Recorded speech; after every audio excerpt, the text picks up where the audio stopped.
Hi, everybody. Welcome to the AI Edge podcast. I am your host, Shiv Gupta, founder of U of Digital. Today, I have with me my fearless co-host, Miles Younger. Say hi, Miles. Hello. And I have an awesome special guest with us today, Chad Reynolds. Chad. Hey, Shiv. Hey, Miles. Thanks for having me. Yeah, Chad, what do you do? Yeah, hey. Founder, CEO of Vurvey Labs. So we're Awesome. building AI powered by people. And I'm sure we'll dig into that a little bit more. Absolutely, we will.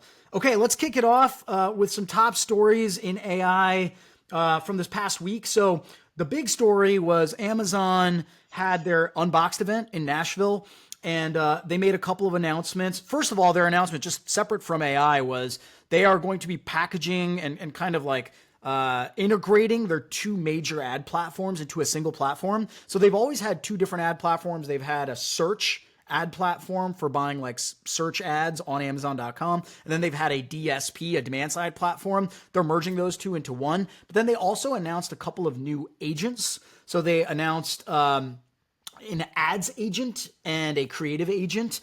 And then also within 48 hours, Google also announced two agents within their ad platforms. So they announced an agent called Google Ad Advisor or Ads Advisor and an Analytics Advisor. So at a high level, what are these agents?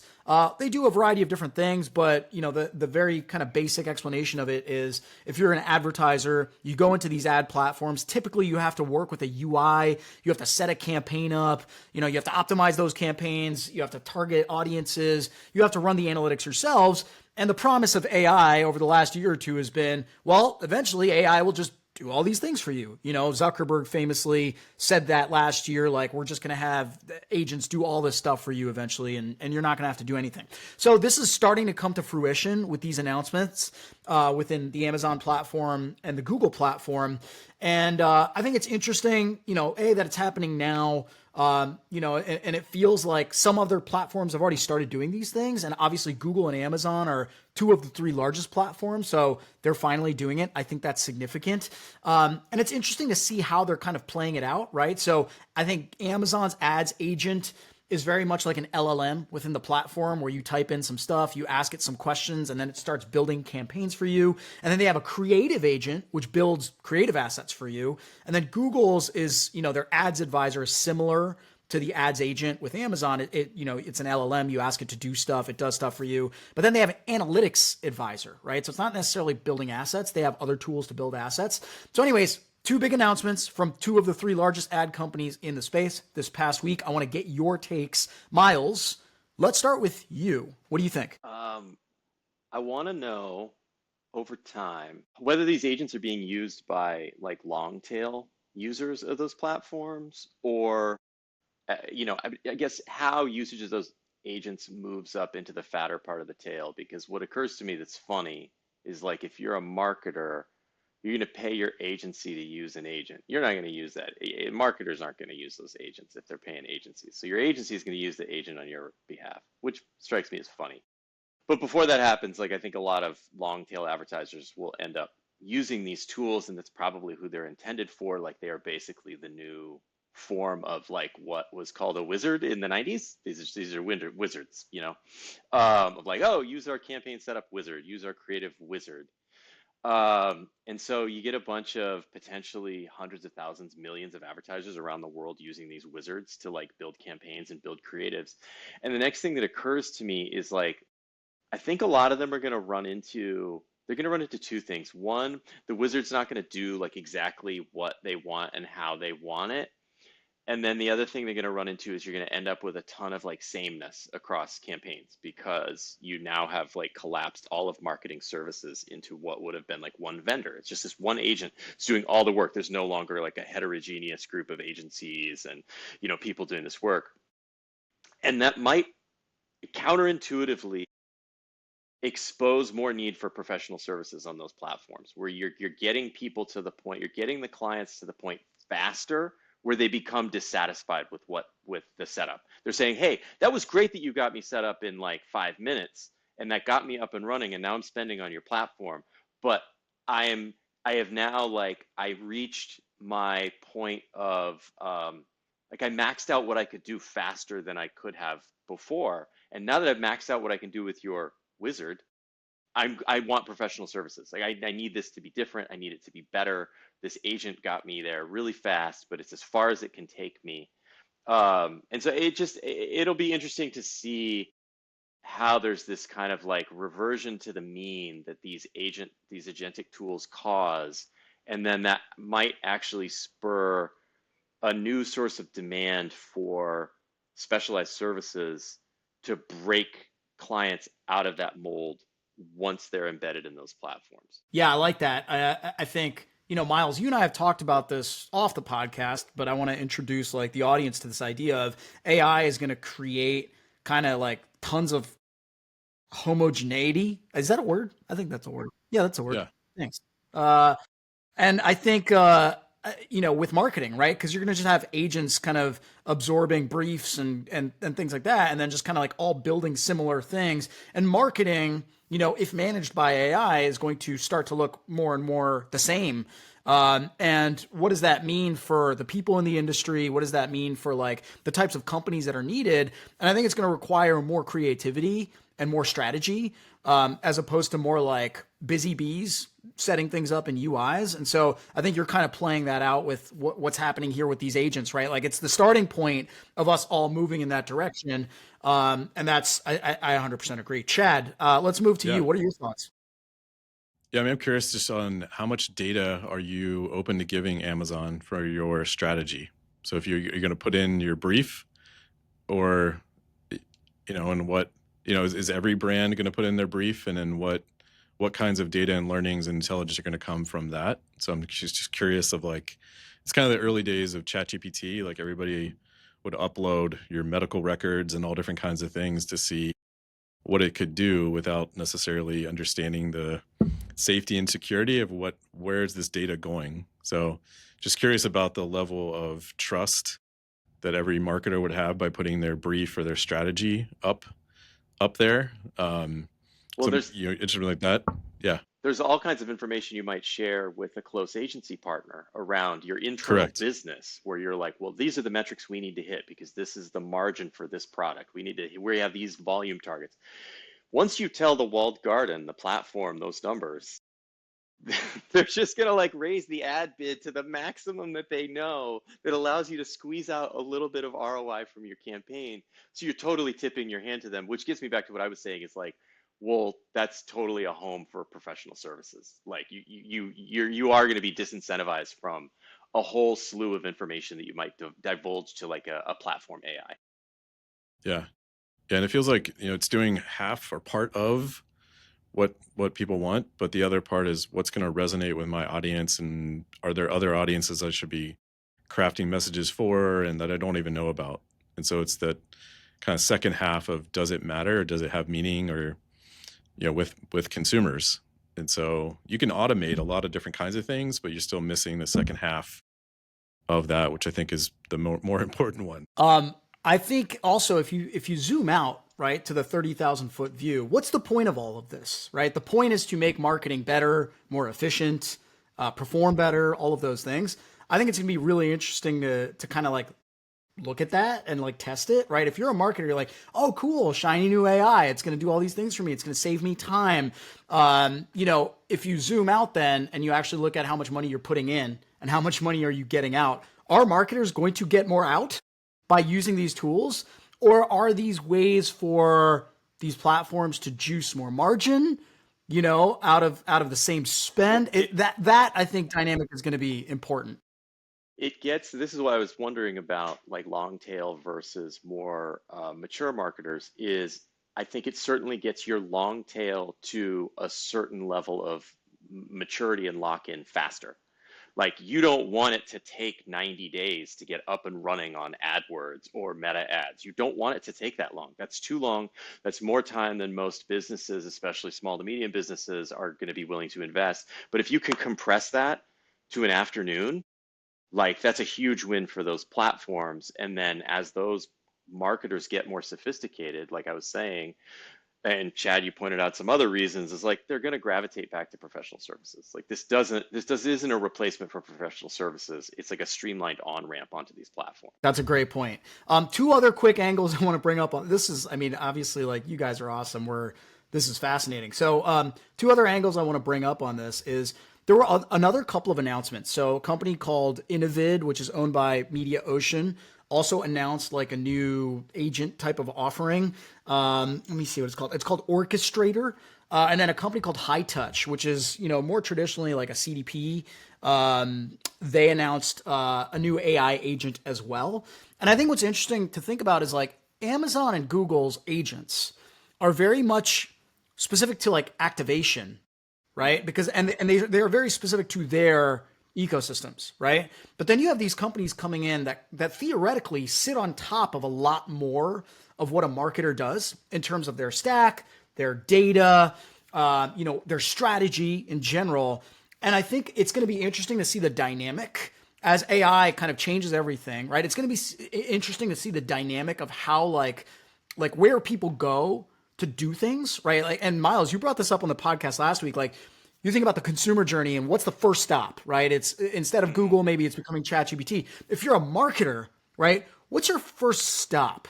And I think it's interesting to see how like some of these other platforms that theoretically sit on top of more might try to use AI as a way to wrestle control away from some of the bigger platforms. So I think that's going to be an interesting dynamic.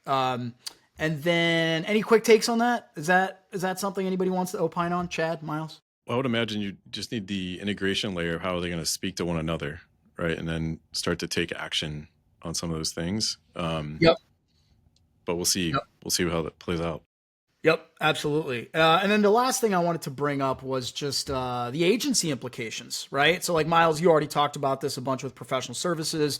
I think in the announcements, they both kind of like tiptoed around agencies, right? They're like, hey, this is meant for the long tail. This is meant for small businesses. Meanwhile, everyone's sitting there being like, let's take out the agencies, right? And so I think, it's going to be interesting to see what this means for agencies. Obviously, the big holdcos are going in hard on like their own AI tools. And actually tying back to what I just said about Mediaocean, Innovid, High Touch, like agencies want to be the first stop, right? They want to own the AI decisioning layer as well. And so it's interesting, right? We're just getting into like a huge push and pull where there are no clear lines about who owns what. And it's just like this big territorial battle with AI agents, right? And let's close it on that. Oh, Miles, you got one more And thing to say? who you hire to figure out that ball of wax because you don't have time and you don't understand it? An agency. Yes. There you go. There's the new agency model. There you go. Figure out the AI agents. That's the new agency, right? I love it. Okay, let's go to the next bit of news. So I want to talk a little bit about earnings. So we obviously had Q3 earnings come out over the last few weeks. We coined this fun little term in our newsletter called AI burners and AI earners. And what that essentially means is there are big tech companies that seem to be riding the AI wave up. And those seem to be more so the infrastructure companies, right? It's Google with Google Cloud Platform. They had an awesome quarter. There's like a huge backlog of cloud revenue that they need to start servicing. And then AWS, Amazon, and even like Microsoft with Azure and things like that. But then like you got Meta on the other side. Meta had tremendous ad growth. They had awesome numbers. They had awesome user growth. That's their entire business. But Wall Street didn't like it, right? And you got to imagine like Wall Street's always looking at these companies and these stocks. Yes, in a vacuum, but also as benchmarks to each other, especially when you get to the big tech players. And so I found it fascinating that Meta actually took a huge hit on the stock price. Meanwhile, the infrastructure companies went up. So we're calling those the AI earners. We're calling the Metas of the world the AI burners. And then Miles came out hot, I think yesterday, or like, he put out a blog post about how like OpenAI made an announcement or hinted at something. Miles, actually, I want you to talk about this, how they might be getting into the cloud game. And what does this all mean? Like, do you have to be an infrastructure company in order to succeed? Nvidia is obviously the most valuable company in the world now, $5 trillion company. They're the ultimate infrastructure company. So, I'd love to hear your opinions. Chad, we can start with you. Like, what does this all mean for these companies, their valuations, their stock prices, and more importantly, for marketing, right? Any thoughts? Yeah, I mean, you're going to obviously you need to invest in infrastructure to build out and scale a lot of the models that are getting created, and especially when we go into like world models, you're going to need a lot more compute and sensors and just hardware you can put out in the world to pull all that data in and make sense of it all. So those will obviously continue to scale out. Then you have like, on the social media side, these are somewhat invisible products, where like our attention is the compute. So those are going to be really hard because, I know obviously Meta's tried to make a jump into some of the enterprise dollars, and those are just, it's such a different world compared to making money selling ads versus making money selling ideas or infrastructure that you need to trust it and be reliable. It's going to be there. So it just seems like they're fundamentally different ways to make money. I don't know, Miles. Chad, I actually would love to the extent that you're at liberty to talk about it, is like you're building AI tech. Like presumably you're using, I don't know, maybe cloud infrastructure, other forms of infrastructure that you're digging for gold. Someone's selling you shovels. You got to Right. figure out Yeah. how to turn those Yeah. shovels Yeah. into profit, into revenue, into ROI, into growth. So I would love, I mean, you're on that journey along with like whatever kind of meta, like there, you're a burner in the same sense that Meta is, and you're trying to figure out how to make the leap, cross that chasm from like, oh, well, we have this amazing new capability called AI and LLMs, and this all emerged in like late 2022. And everybody, Chad, you're an example, like, looked at it and said, this is amazing. This is going to be incredibly valuable. I don't quite know how yet. Like, but I'm confident that it's going to be, I'm going to build something that's going to capture that value. And now it's like a race against the clock. Yeah. Yeah. So I mean, the way we've been looking at it is like our business model relies on people, right? So instead of computers generating things, where we need compute, it's mostly people. And so as Hmm. we essentially are asking questions or trying to interview the world, essentially, people are generating ideas and insights and intelligence. So that's really like our source of knowledge. And then it's packaging it up in really interesting ways into a model where then you can provide access to, you, Shiv, and myself to help give us feedback on our ideas and push them forward. And that kind of learnings or those evaluations help feed what questions we ask people. So it's kind of this loop in a way. We rely on Google and others, from LLMs and just like the compute power for our models. There are definitely going to be different types of companies that come out of this, which again are going to build Hmm. different types of sensors that you might need.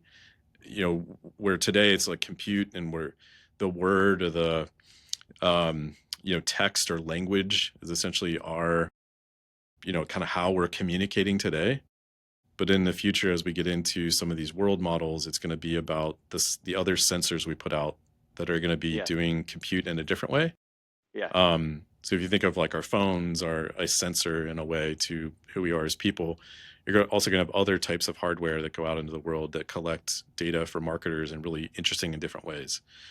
Um, Yeah. so we live kind of in that middle layer right now. But it's directly connected to real people, like on Yeah. both ends of the spectrum. One in Yeah. the kind of source of intelligence, and then on the kind of users of that intelligence to take their ideas further. Shiv, I think we're maybe going a little bit off script here, but I wanna dig into this a little bit, Chad. Like you just mentioned the concept of world models. Now, I glanced at something either today or yesterday talking about quote unquote world models and talking about integrating, is it spatial data, like basically 3D data Spatial about the real intelligence, yeah. world? Yeah, yeah, points of interest, whatever. The what happens when you marry Google Street View with AI? I forget what the other sort of like data source that they were talking about, but like, tell us about that, about like world models and like what's going on there, because you're sort of at the one frontier where you're merging genuine human experience with AI, because that's one of the big like tension points with AI is AI, a lot of people look down on it because it's completely artificial, whatever, the AI is just there to Right. flatter Yeah. you and you can't trust it and it hallucinates and it's got all these issues where you're taking a different approach and sourcing real world data that you said currently is mostly text based and whatever it's survey based or panel based, and then you're now talking about having your eye on, well, there's a lot more to the world than that. There's a lot more we can learn about the world. So I would just love to hear more about Yeah. I mean, I would look at like the first, I don't know, tier or phase of models were data. So just kind of making sense of data. So that's kind of where you have your OG machine learning types of models. And the second one, it was around more qualitative types of data. So language or videos and imagery. Um, and then the next kind of phase after that are spaces, the spaces that we're in. And so, it's like trying to describe a space and you only had it. words. You might have a picture, but you need measurement and physics and context. You need the relationship of, me to my phone. You need to have that understanding of all of that. And so world building, world models are going after those kinds of spaces, which give you the concept of time, Hmm. So Yeah. those are going to be really interesting. They're kind of initial applications, like obviously in games and, building these immersion worlds or building different predictions or scenarios. You can do a lot of different things in it. Where we're exploring is more of the kind of human behaviors and societal relationships within the world. So less of, can I place this object here, or what does this room look like if I design it? Um, I want to know, more about your behaviors and emotions and connections to it, and is it relevant to you, and why or why not, and how do you build within that? So there's going to be different flavor, similar to, on the qualitative side, you had language, image, video. You're going to have different types of world models that are going to go after different dimensions around that. But the really interesting part of it is time, and and so when you look at creating different scenarios or predictions or simulations, to see if not only like an ad works, but does it work today? Does it work in a week? Does it work differently in a month from now? Um, and so I think where world models come in is it gives you that time to look at different scenarios of, what if I wait? Like I know I have the idea today. What if I wait? What needs to be true in the future for this to land? And so it just brings in just really interesting ways where brand builders, marketers can start to look at things in different realities, which might seem crazy, but it Huh. won't be. Yeah. Thank you. That is I love fascinating. that. AI earners and AI burners. AI earners and AI burners took a weird turn there, but It it was did. it was awesome. And I actually, I hadn't heard of the world thing, and so I just learned something. So thank you guys. That was awesome. Okay, let's go to our third story, which is a really fun one. It's very timely. So, I was doom scrolling social media yesterday, and I saw this post just appearing over and over in my feed. And it was basically like a little, nowadays there's all these like AI products that get announced through these like videos, that go viral on social media. I think that's probably like the new way to market an AI product. It's like, let's get our video to go viral. So one of these things went viral yesterday, and it was basically a clip of like, a pregnant mother, talking to her mother on a phone, and the mother on the phone was saying, "Hey, hum the baby this song." And basically, the idea was, the mother had died, but the woman had recreated her mother using AI on the phone, right? And she was able to talk to her when her child was born. The child was able to talk to the grandmother and know the grandmother, and it was kind of like this emotional video clip. And at the end, it all comes full circle because the child now is having a child and also still talking to the grandmother. So, anyways, this is also exactly like a Black Mirror episode, I'm pretty sure. So, anyways, looking at all the reactions on social media, people are losing their minds saying, this is insane. This is literally dystopia. this is so messed up. Like this literally removes the meaning of life and death, like all these things, right? I could see both sides of it. Like I have a parent that passed away, and I actually said this to my wife coincidentally last week. I was like, it'd be really cool to like maybe use AI a little bit to like recreate my dad and like Hmm. have my dad say like something to my kids. My kids never met my dad. Like that might be cool. And then boom, this video goes viral yesterday. And so I get it. I see both sides. But fascinating thing, and obviously fascinating from a marketing perspective too, because they nailed the virality of the video. But Miles, I'd love to start with you. Any quick reactions to this story? I think the company, by the way, is called Tuhai, Tuhai, and 2HAI, and yeah, I don't know how to pronounce it. Anyways, over to you, Miles. I mean, I there's the thing that leaps to mind when you talk about that particular use case is there's been a long running sort of like online scam with sort of claiming obituaries. And there's our friend Ryan Barwick at Morning Brew, he's not there anymore, wrote a piece about that years ago. And just the ways that this can like end up being exploited just end up getting really, really weird. But to be honest, like Chad, I want to hear from you on this because like I feel like this kind of stuff gives what you're doing a very bad name. It's got nothing to do with it. And so like yeah, what is your take on sort of like yeah, Yeah. using AI in this like sort of very, I don't know, I think a little bit twisted, like you said, Shiv. I can kind of see both sides, but like, yeah, what's Yeah. They're really just different ways you're trying to bring your memories to life, you know? yeah, So whether it's putting like a Google Home in your kitchen where I've got like, family photos popping up from the past and, yeah. all these kinds of things, or you hear your dad's voice, or you smell something and it takes you back. Um, these are just really different ways that you want to experience memory. Um, so you've got like that component, and then you've got like the advice or relationship where, you want to feel like you're not alone. So you've got these different dimensions that are starting to come together. So, it can come across in like a super creepy way when it is like bringing your dad back. And, so there's novelty in it.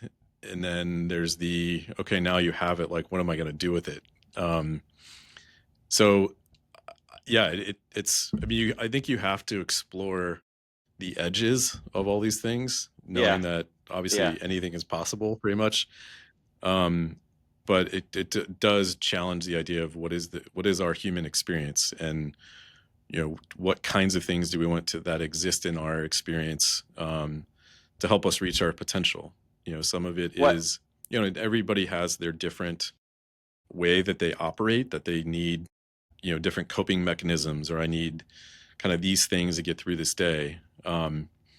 So I don't, in some facets, it's like, it's not for me, but in other facets, I can see where it could help someone get through a tough situation. Right. So who am I to judge that? But it's like, I don't know. It's an interesting way to just explore how to get through, get through these things. And I think we're going to see experiments of what we feel is creepy, um, or what becomes mainstream. well, you to bring it back to whatever the world of the practical, let's call it. You kind of nailed like abstractly what this is. It's a matter of time. So you already talked about a minute ago using, say, consumer data or synthetic personas or something to make predictions into the future. There's also the use case in marketing of looking into the past. I mean, nostalgia sells. That's part of understanding anyone's present day emotional state is understanding what got them there, and that involves the past. And Correct. so anyway, that was just thank you because you kind of helped me have the light bulb moment as to like exactly Yeah. what's going on there. So one of the interesting things is as we build out, consumer populations, so we call them that, and they have individual consumer personas within them that are unique and different. So it's not like a scaled audience. They're fully agentic, so each one of them are, but they are grouped together in different populations. What's really interesting is that as you collaborate with them and share ideas and get feedback, you have all these decisions you can make if you want them to have memory. Um, or do you want to ask them questions from 6 months ago and to get their takes on these things, and then say, well, how did you change over the last 6 months? Right. And so these have typically been like longitudinal studies and just a lot of expensive research to try to figure out kind of what changes in the world. But now those are all going to become reality, that you can use these to help guide your decisions. Um, and time is just going to be a really interesting dimension of how you, as marketers, can know when, where, and how to launch things to get people to feel them the right way. And so personalization has always kind of been talked about as like, well, these are the words that Miles reacts to versus Chad reacts to this and Shiv reacts to this. And it's like taking the same message and like personalize is just in words or maybe a visual. But you're also going to now have the ability of time of here's when this is going to resonate with you. So same Shiv, and like you seeing that ad, that's relevant to you at that time, as opposed to if you saw it, a month ago, that might not have any sort of relevance to you. Totally, totally. Okay, hey Chad, this is a great segue. So tell us a little bit more. Let's zoom out. Tell us about Vurvey, what you guys are up to, the work you're doing. I think our listeners would love to hear that. Yeah, yeah. So we started about 5 years ago, before kind of all the generative AI hype, like around generative models. My background's in research, so I came at this through consumer research and science.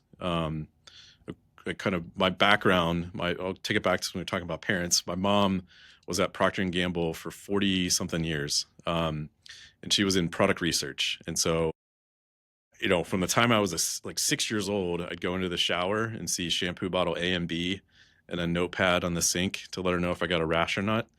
And I just grew up in this kind of house of, when you want to build a new product or service, you want to test it with people and just get feedback. And I just kind of fell in love with how we make things. And so, fast forward the last 20 plus years, I've spent working with big global brands to help them launch the new shoe or the new deodorant or like all these different things. And there were so many different bottlenecks in how we were making decisions. And so they mostly came down to kind of collaborating or co-creating with consumers, right? You had to do research at the beginning and then test at the end. And there was like 18 months that went by. Where in your actual flow, you actually want to get continuous feedback, along the way. And so we just broke down that problem. And over the last 5 years, we've been building out AI models, but also building out a human network of like over 3 million people, where you can constantly interview the world that feed that model, and collecting data in a really different way than if you just scrape the internet. And so it gets back to kind of like the things that have meaning to us personally, and how each one of us can actually power AI or the next generation of AI that is more reflective of who we are as individuals, as opposed to, the reflection of the internet, which I would assume you guys would agree that's not like a great reflection of who we are as people. And so, part of that is building out these new ideas of, if I wanted to create a world where I could explore the future of like running, and build new shoe concepts or build more marketing around how to talk about it.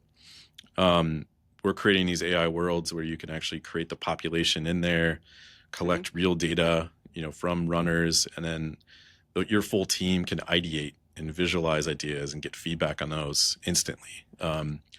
So we just see this as like the future of how we create things in the world, is you kind of have to create a world to explore them, and then, build populations of people, to build them with. And so, Got it. yeah. Cool. So couple of quick hit questions for you. So first question is this like, so we're hearing this term synthetic audiences a lot. Marketers are talking about it a lot. We're doing training on it as you of digital. Would you say that that's what your business focuses on, right? Creating synthetic audiences for market research and other marketing use cases. Is that fair? Yeah, I'd say that yes, there's a category of like synthetic, users or audiences. I think what we're doing is, so there's different ways you can build things. When people think of synthetic users, they typically think of, kind of like instructions of this is who the user is and their background and how they should behave, and then typically are attached to a language model, so like GPT or Gemini or something like that. And if you think about it, if you pull a word out of those instructions, you don't know how that audience member is going to behave, because you just took an adjective away from like who Miles is. What we're building is something called the people model, which you can think of as like the Lego bricks that make up Miles. So here are these different dimensions around physical attributes and economics and behavior traits and openness to new ideas, and so we collect data to build those blocks. And so when you're creating a population, you're not just scaling up an algorithm, you're actually generating individuals that have all these different building blocks. And so if you place one in a different location, they behave different. And so they don't forget who they were, but they behave different based off the context of what's now around them. But yes, it is, I think we haven't figured out the word for it yet, because synthetic kind of implies that it's computer generated, right? And because we're building them that are literally attached to real people, we're trying to figure out like the right the right words to it, because we don't have it yet. Got it. How Are are you you explain, so? Chad? How are you explaining Go that ahead, to your Miles. clients today? Like, that there's someone's mind wants to potentially leap to the conclusion that because it's quote unquote synthetic, which maybe isn't even a term you like to use, but they're like, oh, this is all essentially fake and it's not reliable. Like, what am I supposed to do with this? Whatever. I'm just talking with the sycophantic LLM. How are you explaining that to them today, given that maybe we don't have the right vocabulary yet that's widely understood? Yeah. Yeah. So, when you are, let's say, working with ChatGPT and you say, hey, pretend you're a, XYZ. And so it's using essentially the scraped internet to respond, and you're getting a certain response, and that seems to be very believable for like for that situation.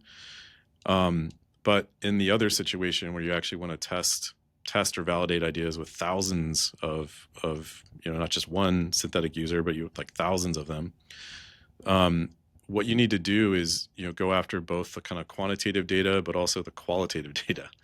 You, And you you don't so just you don't just open up 1,000 tabs of ChatGPT. I thought that was how a you totally professional would could. do it. You yeah. I mean, you're not doing it right if you don't have 1,000 tabs open. Yeah, I mean that's like how people were trying to do it. Was build individual agents that all do the same thing. The tough part in that is that there are no building blocks to create these as individuals, and then rely on the LLM to go kind of find the words that define like different adjectives. And so what we found is that there was kind of two parts of the problem, and this kind of gets back to your question of how are people talking about it or how are they buying it. You'll typically have here's our consumer segments are, here are the traits that we found kind of in the data, and I'd say like this is kind of what we know of them today. There's this whole other side of them that's a little bit more qualitative, and we don't have sometimes the words to describe them, or there's no filters in an ad platform to like to do that. But we know these exist, and so we'll go collect more the qualitative side of them and combine it all together so that you can create an entire population of them. The interesting part is that the typical use case today has been more in the validation, so just kind of test my ideas. I think we're seeing it's really interesting is that as you start to build out these synthetic audiences or these populations, you can also make them unlike the adoption curve, you can make them the innovators or creators at like the tip of the spear. And so because you can control these traits, you want to build futuristic ideas, or you want so you can look at them as both through the research lens of learning new things, generating new ideas, but then also at the validation side too. And I think what's starting to happen is people get more familiar with them, especially our customers, where they can literally see the people behind them. It adds a ton of trust that this isn't just making stuff up. And so then you can open up, a world of different use cases that bring it much more upstream, so that your research teams and your innovation teams can now get instant feedback, but also they can like co-create with thousands of them at the same time. So you're just opening up a whole world of possibilities of what you can do, and all the data generated through that. These become really helpful things for marketers to go back and see. I want to talk with the entire project. Like, how did this come to be? Like, what is this still relevant? We were trying to do all those things through PowerPoints and Excel docs of like, why did we build this thing and how do we market it today? Because it started 18 months ago and I don't even know why we started it. So trying to solve a lot of different kinds of problems with that, but it brings new terms and new vocabularies that I think marketers are going to become much more familiar with over the next 6 months. And I always try to avoid the synthetic because it applies back to kind of like decade old technology that Right. was truly computer generated. Yep. When it's Yeah. generated by real people, then it brings like a different, I don't know, it's a different category almost that we're creating. Yeah, I love that, Chad. Awesome. You are doing awesome work. And I love that you're not doing the two-hay thing. You're actually like, you care about the human element. And the crazy thing about the two-hay thing is the way they showed how they replicated the grandmother was they took a 3-minute video Mm-hmm. of the grandmother just like talking kind of just about nothing. And then they like are, pretending like that will duplicate the grandmother's entire experience, forever and ever and ever from a 3-minute video. And to me, that's like everything, AI completely taking a left turn and going off the deep end and not doing it right. So love what you're doing. Thank you so much for joining us on the AI Edge podcast. Thank you, Miles. Thank you, audience, for listening. We'll see you again next week for another episode. Bye, everybody. Bye, everybody. Thank you.